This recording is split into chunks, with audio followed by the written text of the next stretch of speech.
We're in here, beautiful Thursday morning, very hot here still in England, enjoying the weather, and I'm going to talk about Heifetz in this video. No prizes for guessing. Heifetz is my favourite violinist. I'm a big fan. Of course, there are other violinists who are better than him in certain areas. You might say that Paganini belongs to RICCI. Personally, I like Arthur Grumiau's Bach. But overall, I would say Heifetz, for me, is the best. You had Paganini, then Heifetz, then what next? Who knows?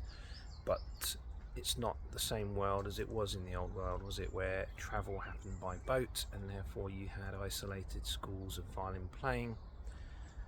Today is very different. So, perhaps there will be another Heifetz eventually, one day. So it happens every 100 years or so. Anyway, I'll show you some of my Heifetz books. So, JASCHA Heifetz Through My Eyes by Sherry Kloss. Sherry Kloss was a Heifetz student. I think she's in the masterclass videos. Heifetz As I Knew Him by Agus, another one of Heifetz students who became his assistant. And the Axelrod book, which I don't think Heifetz himself is super fond of this, but there's nevertheless some interesting bits and bobs in there. And then this is the book by Henry Roth, talks about all the different violinists, and there's a glowing chapter in here on Heifetz. Yeah, I enjoyed reading that about all the different violinists there in that book. The one I wanted to talk to you today about is this one by Rob Cowan. It's the Guinness Classical 1000 recordings of all time. So what Rob Cowan does, and he's no fool, he used to do CD masters on Radio 3 and knows his stuff. And it's one of those guys who spends endless hours comparing different versions of the same piece played by different people, and then gives his verdict on what is the definitive performance or recording, the definitive piece. And on a lot of things I agree with him, actually. And look, I've just noted all the pages where Heifetz owns the piece, so to speak, owns the performance. So, page 10, Bach's Violin Concerto number 1 in A minor. Interesting, eh? That piece belongs to Heifetz.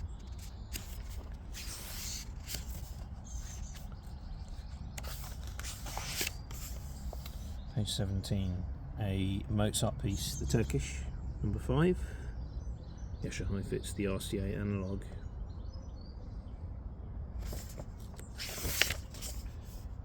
What else is there? Mark all the places. The Introduction on the Capriccioso by Camille Saint-Saëns. I would have to agree, yes. He's got the RCA Victor, but Heifetz has done some later versions, equally as good. Yeah, I would say, yeah, the 51 version, but both good. Heifetz owns that. Here, the Wieniawski Concerto undoubtedly belongs to Heifetz. I totally agree to that. The rhythm, it's just perfect. Now, the Max book, Scottish Fancy, spoke about that in another video. Not the earlier one or the later one that he performed in France, but the Malcolm Sargent one in London in the early 60s. I believe this is the one where all the top players of Europe rushed to be in the orchestra, and Heifetz transcended. And I heard somewhere that after he finished the recording, he actually cried, which that wouldn't have been something that Heifetz would have done too often, and he didn't brag about his own playing. So yeah, he something special happened in that. Now, where I disagree slightly with Rob Cowan here is the Concerto No. 1 by Max Bruch. He's saying that belongs to Isaac Stern, although he's got Heifetz listed here, hasn't he? Where is he? Alfredo Campoli's there, nice one. My teacher's teacher. But I would say on this piece, just the rhythm, how Heifetz owns the rhythm, would say that belongs to him. It's okay, don't have to agree with him on everything. Glazunov, yes. I remember if there was an overlap in the St. Petersburg Conservatoire with Glazunov, whether Heifetz bumped into him there maybe when he was in the Leopold Auer class. But yeah, Russian violinist, absolutely. The Barbaroli one. He played that at his bar mitzvah. I don't know. The trouble with the earlier recordings, yes, you have to listen to them impartially because they don't sound as good. But yeah, you can extract the quality of playing them. He's saying the earlier version is better, but the '62 remake is equally up there. Sibelius, yeah.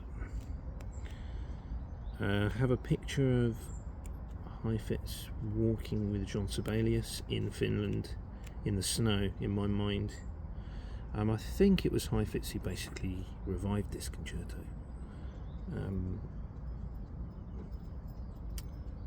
Walter Handel.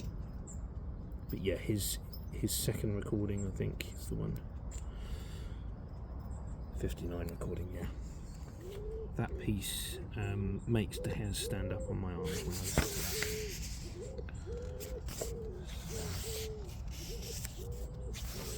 What else? Korngold. I would tend to agree. Oh, there's one I've nearly missed here. Prokofiev. I mean, anything Russian, the guy has got a head start, hasn't he? The Walton Concerto, wasn't that the one that was actually composed for Heifetz? Composed? Yeah, commissioned. So, yeah, he had a head start with that. Oh, it's good to see Perlman in there. Okay, well, symphonies, we wouldn't expect too much there, or orchestral reps. Sadly, I don't think this book has the space for like vignettes. Like, let's say if they did who did the best rendition of Rachmaninoff's Daisies, that 110% be Heifetz, and no one can get the coloration that he's got. It's just virtually impossible to produce. But anyway, that's not in this book, but Chamberworks. Heifetz loved doing chamber music, didn't he? And we've got the Sonata No. 32 by Mozart. The Brooksmith on piano.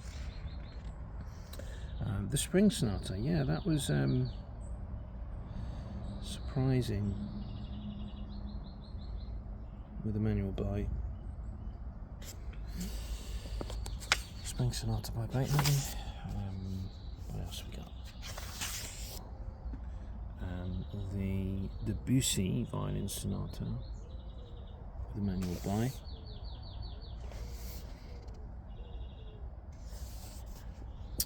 Mozart Divertimento.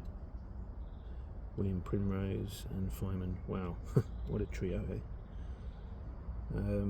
So Feynman eventually that was he passed away, didn't he? And it became Piatigorsky took his place. Okay, what else we got? The Dvorak piano trio. There we have Piatigorsky. open aria. Tchaikovsky. I've somehow managed to miss the Tchaikovsky violin concerto. I'll go back to that in a minute. Ravel piano trio, that's the $1 Million Trio with Rubinstein. Sparks flew, I think, between Rubinstein and Heifetz. What else have we got in here?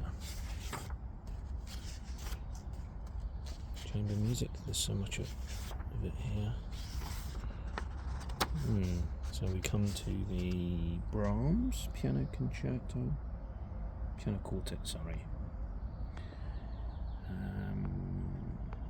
There's good old Piatigorsky again,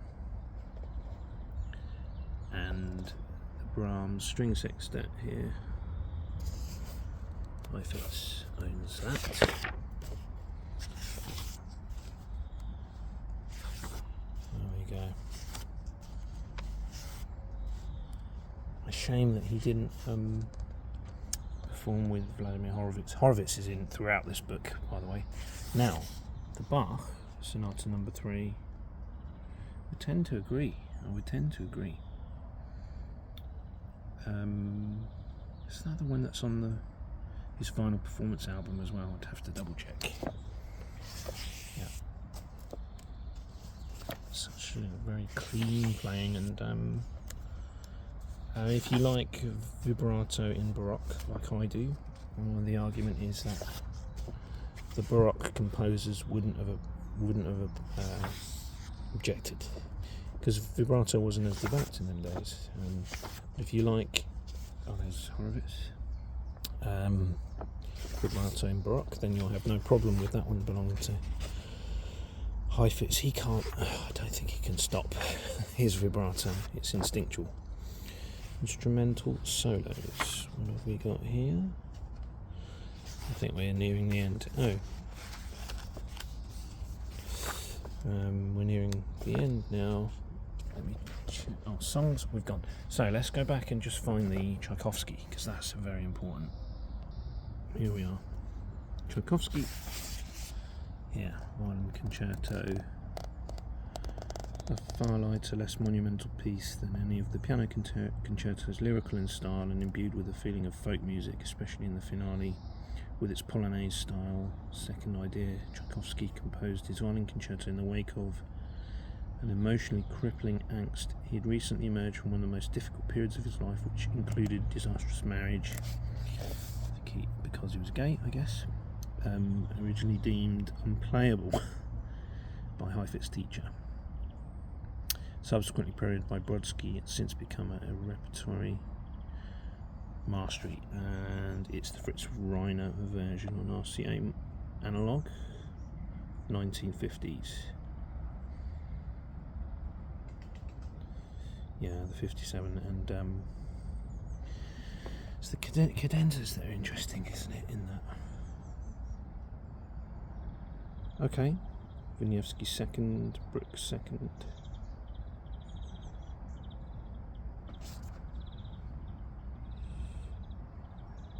So that's it, definitive Heifetz recordings.